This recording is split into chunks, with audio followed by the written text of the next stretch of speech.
नरेंद्र मोदी की पॉलिटिक्स ना तो चुनाव देखकर चलती है और ना नंबर गेम की मोहताज है।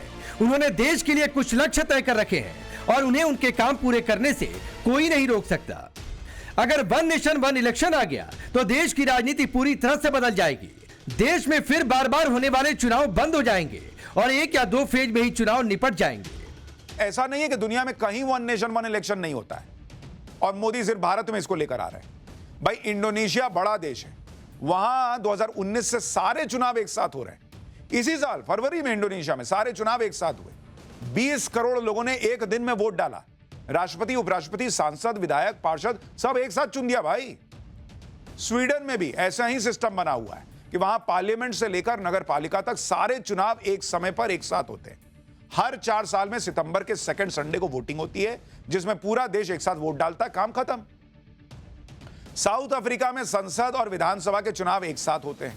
फिलीपींस में 1995 से संसद और विधानसभा के चुनाव एक साथ हो रहे हैं। इसके अलावा Brazil, Bolivia, Colombia, Costa Rica, कई देश हैं भाई जहां एक साथ चुनाव होते हैं। और भारत इतना आधुनिक होता जा रहा है, दुनिया में भारत का यूपीआई चलने लग गया बहुत, और ये कह रहे हैं कि हम एक साथ चुनाव नहीं करा सकते। यही इन लोगों की सोच की प्रॉब्लम है कि हो नहीं सकता। और नरेंद्र मोदी की सोच है कि ये कैसे नहीं होगा। देश में एक साथ सारे चुनाव कराने का मुद्दा कोई आज का है भी नहीं। इसकी कोशिश इंदिरा गांधी के जमाने में 1983 से चल रही थी, लेकिन इंदिरा गांधी की सरकार ने तब इस पर कोई ध्यान नहीं दिया। इसके बाद 1999 में इस मुद्दे पर लॉ कमीशन ने तब सिफारिश की जब अटल जी की सरकार थी। अब जाकर इतने सालों में नरेंद्र मोदी ने इस पर कदम बढ़ाया। पीएम मोदी वर्शिप एक्ट पर भी बड़ा फैसला कर सकते हैं, क्योंकि कांग्रेस के जमाने में बने वर्शिप एक्ट का काफी विरोध होता है। इसे हिंदू समाज अपने खिलाफ अन्याय बताते हैं। वर्शिप एक्ट का विरोध इसलिए भी होता रहा है क्योंकि यह कानून एक तरह से 1192 से लेकर 1947 तक आक्रांताओं द्वारा तोड़कर बनाए गए धर्मस्थलों को कानूनी मान्यता दे देता है। जबकि देश में ऐसे सैकड़ों धर्मस्थल हैं जिनके बारे में यह दावा किया जाता है कि वो मंदिरों को तोड़कर बनाए गए। इस कानून के विरोध में कहा जाता है कि मध्यकाल में अन्य धर्म के लोगों ने हिंदुओं के धार्मिक स्थलों पर कब्जा किया था और इस कानून से हिंदुओं के धार्मिक अधिकारों को चोट पहुंचती। भाई एक देश पाकिस्तान बना, इस्लामिक लाइंस पर बना, वहां आप धर्म के हिसाब से चले गए, आप रह रहे। लेकिन जो भारत आजाद हुआ उसमें वो धार्मिक स्थल जो आक्रांताओं ने आकर गुलाम बनाए, उन्हें तोड़ा, वो धार्मिक स्थल आजाद नहीं होने चाहिए। ये कौन सी आजादी है बॉस? आप सोचिए कि 80% से ज्यादा हिंदुओं वाले देश में हिंदुओं के पास यह अधिकार नहीं है कि वो अपने धार्मिक स्थलों को फिर से हासिल कर सके। कह रहे हैं कि तुम कोर्ट भी नहीं जाओगे। क्यों नहीं जाएंगे भाई? 1991 में कांग्रेस की सरकार वर्शिप एक्ट लेकर आई थी कि नहीं, कुछ नहीं बदलेगा। हिंदू कह देगा कि ये है वो है, ऐसे कैसे चलेगा? जो जैसा था 47 में वैसा रहेगा। और यही कांग्रेस 1995 में वक्फ एक्ट लेकर आ गई कि भाई वक्फ बोर्ड जहां कह देगा वो उसका हिसाब देखना पड़ेगा। अरे ये दोनों ही एक्ट कांग्रेस के मुस्लिम तुष्टीकरण की राजनीति के प्राइम एग्जाम्पल है। वर्शिप एक्ट से हिंदुओं के हाथ बांध दिए गए।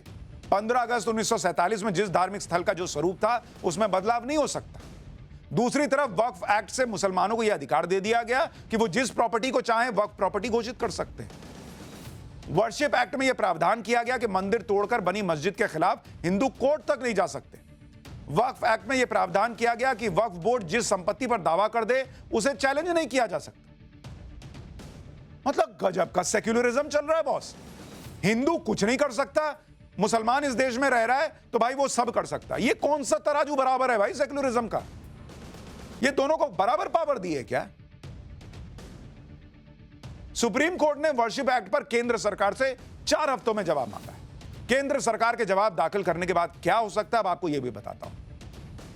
अगर केंद्र सरकार इसके खिलाफ जाती है और इसे गैर संवैधानिक बताती है तो केंद्र सरकार पर वर्शिप एक्ट को संसद के जरिए खत्म करने का दबाव बढ़ेगा।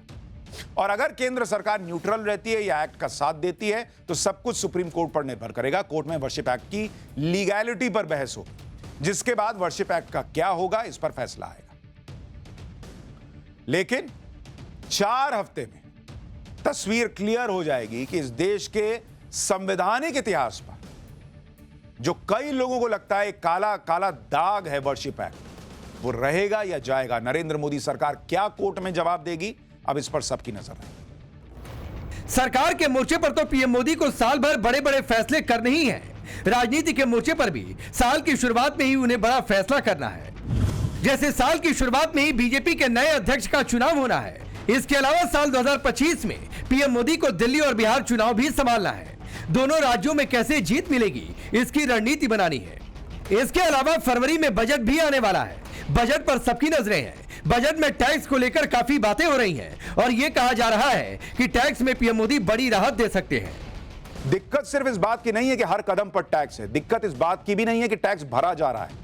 मिडिल क्लास भर रहा है भाई, उसको देश के विकास में चीजें लग रही है, अच्छा लग रहा है, लेकिन टैक्स के बदले में जब कोई सुविधा वो नहीं ले रहा, सोशल सिक्योरिटी मिली, चाहे एजुकेशन में मिले, हेल्थ में, या फिर किसी मुसीबत में किसी की नौकरी चली जाए तो उसे मदद मिले ना भाई, कुछ और सुविधा ही दे दीजिए। अगर ये सब हो तो फिर टैक्स इतना किसी को नहीं चुभेगा। लेकिन ऐसा कुछ मिडिल क्लास के पास है ही नहीं। उसका बच्चा सरकारी स्कूल में पढ़ नहीं रहा, सरकारी अस्पताल में वो जाता नहीं इलाज के लिए, नौकरी आज की डेट में चली जाए तो घर चलाने वाला कोई नहीं है, और अलग अलग लेवल पर मल्टीपल टैक्स हैं। तो इसीलिए मिडिल क्लास परेशान होता जा रहा है कि बॉस क्या ही करे। मिडिल क्लास की हालत खराब है टैक्स भर भर कर। इंडिविजुअल से होने वाला tax collection all time high पर है, लेकिन दो सबसे बड़ा सवाल अभी भी बचे हुए हैं। 140 करोड़ के देश में 10 करोड़ के करीब लोग ही इनकम टैक्स क्यों फाइल कर रहे हैं? इसमें भी बड़ी संख्या ऐसे लोगों की है जो जीरो रिटर्न फाइल करते हैं। देश में कृषि से होने वाली आय पर कोई टैक्स क्यों नहीं लगता? दूसरा सवाल सुनते ही पहला रिएक्शन यही होगा, बॉस ये कैसी बात कर रहे हैं, देश का किसान टैक्स भरेगा? बिल्कुल नहीं भरना चाहिए किसान को टैक्स, लेकिन उन किसानों को नहीं भरना चाहिए जिनकी आय कम है। कृषि से होने वाली आय की कोई सीमा ही तय नहीं है जिस पर टैक्स की छूट है। ये क्यों भाई? कितने ही किसान तो ऐसे हैं जो सैलरीड क्लास से ज्यादा कमा रहे हैं लेकिन टैक्स नहीं भरते। पर यह तो सिर्फ समस्या का छोटा हिस्सा है। बड़ी समस्या तो इस बात की है कि कृषि से आय के नाम पर टैक्स से छूट ले कौन रहा है, और क्या इससे देश को बड़ा नुकसान हो रहा है? क्योंकि साल 2012 में central board of direct tax यानी सीबीडीटी कह चुकी है कि बिना किसी जांच के कृषि से जुड़ी आय के नाम पर टैक्स में छूट सिस्टम में ब्लैक मनी को कृषि से आय बताकर लाने का रास्ता है। इतना ही नहीं, 2014 में टैक्स एडमिनिस्ट्रेशन रिफॉर्म्स कमीशन की एक रिपोर्ट ने कहा था कि बिना वेरीफाई किए कृषि से जुड़ी आय के नाम पर टैक्स छूट देने से वित्तीय सिस्टम में बड़ी अनियमितता बनती है, जिसका उदाहरण है बड़ी बड़ी कंपनियों का कृषि से जुड़ी आय के नाम पर टैक्स में छूट ले लेना।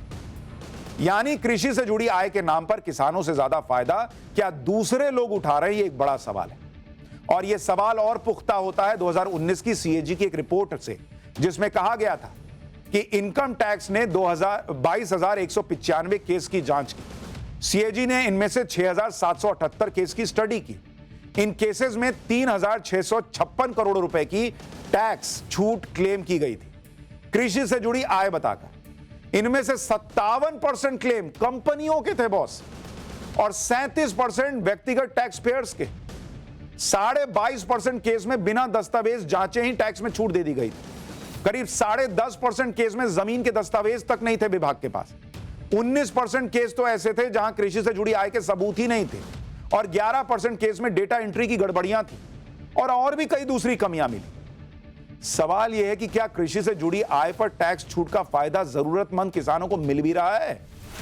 कुल मिलाकर नरेंद्र मोदी के लिए तो सिर्फ तारीख बदलने वाली है। उनका काम करने का अंदाज, देश के लिए बड़े बड़े फैसले लेने का सिलसिला ना पहले रुका था, ना इस साल रुकने वाला है।